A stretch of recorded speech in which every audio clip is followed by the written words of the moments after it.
నమస్తే. గత కొంతకాలంగా అతి తీవ్రంగా తెలంగాణ రాష్ట్రంలో కొంతమంది ఎదుర్కొన్న సమస్య కొత్త రేషన్ కార్డు సమస్య.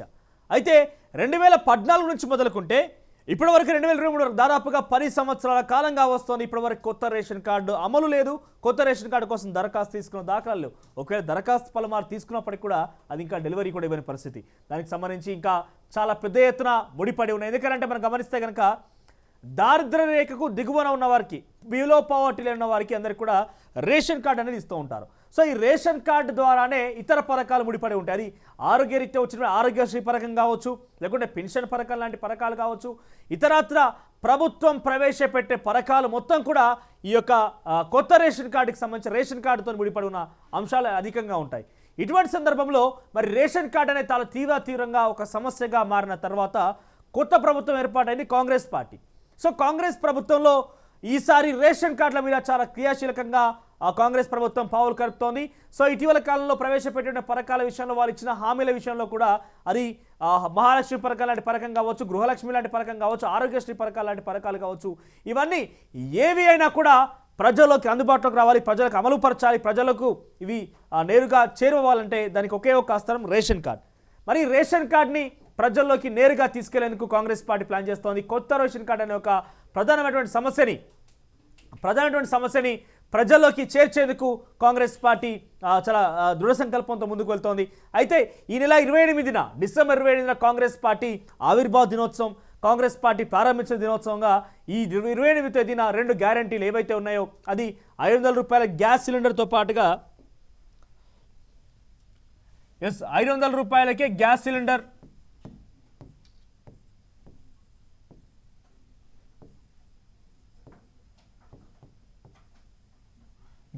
దీంతో పాటుగా 4000 రూపాయల పెన్షన్ అయితే కాంగ్రెస్ ప్రభుత్వం హామీ ఇచ్చిందో, ఆసరా పెన్షన్.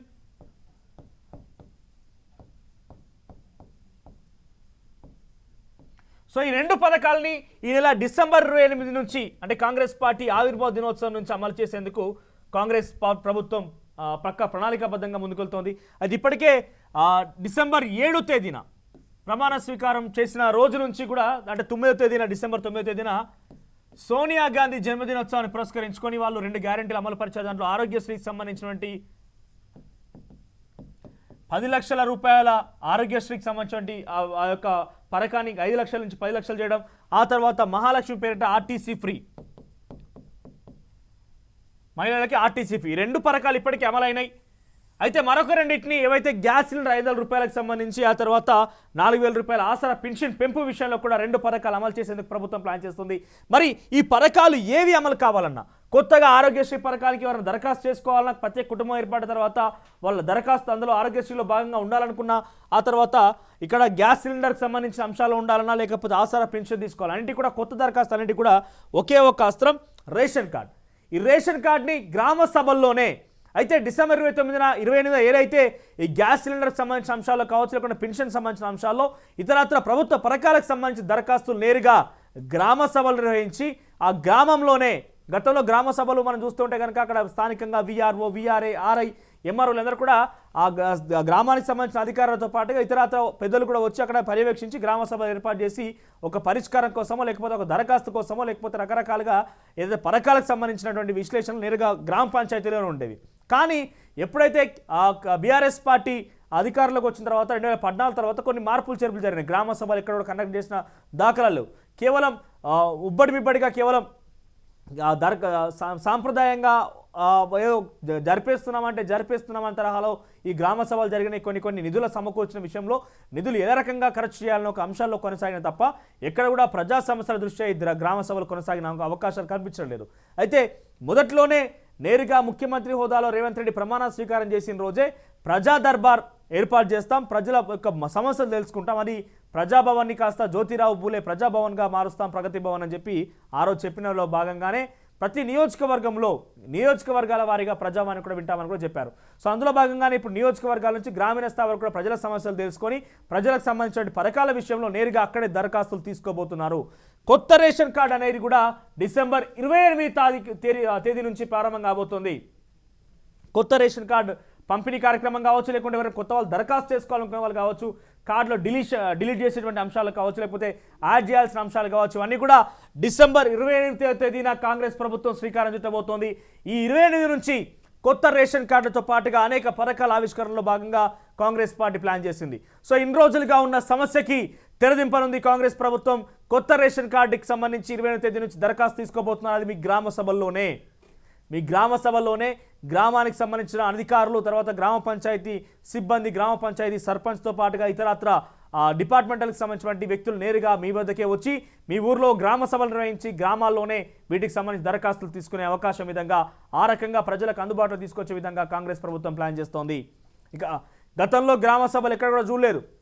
ఈసారి డెఫినెట్గా గ్రామీణ ప్రజలందరూ కూడా ఒక ఆశాభావంతో వ్యక్తం చేస్తున్నారు. కాంగ్రెస్ ప్రభుత్వంలో కొత్త రేషన్ కార్డు వస్తే వాళ్ళకి పథకాలు వస్తాయని చెప్పి అందులో భాగంగానే మొట్టమొదటిగా 2 గ్యారెంటీలు ప్రకటించినటువంటి కాంగ్రెస్ పార్టీ ఈసారి మరో 2 గ్యారెంటీలతో పాటు కొత్త రేషన్ కార్డు దరఖాస్తులను కూడా నేరుగా ప్రజల్లోకి తీసుకెళ్లేందుకు ప్రయత్నం చేస్తోంది. దీనికి సంబంధించి మరి ఇంకా ఎలిజిబిలిటీ క్రైటీరియా, మరి ఇన్కమ్ గురించి కూడా చూస్తే కనుక ₹1,00,000 లోపు ఇన్కమ్ ఉన్న వారికే ఈ రేషన్ కార్డు ఇచ్చే అవకాశం ఉంది.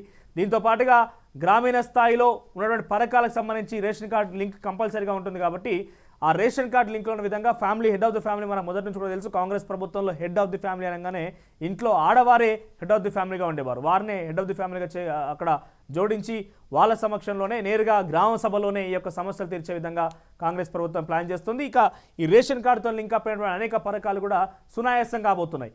సో దీని తోడు గతంలో బీసీ బంధన్ ప్రవేశపెట్టినటువంటి పథకం గురించి కూడా అనేక మంది రేషన్ కార్డులు లేకనే ఇబ్బంది పడ్డారు. టైంలో సకాలంలో రేషన్ కార్డు అందుబాటులో లేకపోవడం, ఆ తర్వాత ఇన్కమ్ సర్టిఫికేట్ సకాలంలో అందుబాటులో రాకపోవడం, ఇవన్నీ కూడా అవకతవకలు జరిగినాయి. మరి గతంలో బీసీ బంధు ప్రవేశపెట్టినటువంటి బీఆర్ఎస్ పార్టీ దాని కొనసాగింపుగా కేవలం 2 నెలలు మాత్రమే ప్రయత్నం చేసింది. ఆ తర్వాత ఎలక్షన్ కోడ్, ఆ తర్వాత చూస్తే కనుక కొత్త ప్రభుత్వం. మరి ఇవన్నీ కూడా రేషన్ కార్డుతో ముడిపడిన సందర్భంగా రేషన్ కార్డు ఒక యుద్ధ ప్రాతిపాదికను తీసుకొని చేయాల్సిన అవసరం ఉందని చెప్పి కూడా కాంగ్రెస్ గుర్తించి ఇది గ్రామ సభలతోనే సాధ్యమవుతుంది. ఎందుకంటే క్షేత్రస్థాయి నుంచి రేషన్ కార్డుల విషయంలో ఆ ఉద్యమం లాంటిది ఉంది, ఒక నివురుగప్పిన ఉద్యమం లాంటిది ఉంది. కాబట్టి అది క్షేత్రస్థాయి నుంచి నిర్మూలించాలని చెప్పి క్షేత్రస్థాయిలోనే ప్రజల వద్దకే వాళ్ళు గ్రామ సభలు నిర్వహించి గ్రామాల్లో దరఖాస్తు తీసుకోబోతున్నారు. సో కొత్త రేషన్ కార్డు దరఖాస్తు చేయాలనుకున్న వాళ్ళు 28వ తేదీ నుంచి అధికారికంగా పథకం ప్రారంభం కాబోతుంది. దీనికి సంబంధించి అంశం అధికారికంగా ప్రకటన వెలువడి కాబోతోంది. గ్రామ స్థాయిలోనే మీ యొక్క రేషన్ కార్డు అప్లై కూడా చేసుకోవచ్చు. దీనికి సంబంధించి ఎలిజిబిలిటీ క్రైటీరియా గురించి అయితే ప్రస్తుతం తాత్కాలికంగా ఎటువంటి ఇన్ఫర్మేషన్ అయితే చెప్పలేదు. కాకపోతే ₹1,00,000 లోపు ఇన్కమ్ అయితే ఉండాల్సి ఉంది. అదొక ఎలిజిబిలిటీ క్రైటీరియా అయితే ప్రస్తుతం మనకు తెలుస్తోంది. ఇక చూడాల్సి ఉంది ఏ రకంగా రేషన్ కార్డుకి సంబంధించి గ్రామ సభల్లో నిజంగానే కార్యరూపం దాలుస్తున్న అంశం మాత్రం.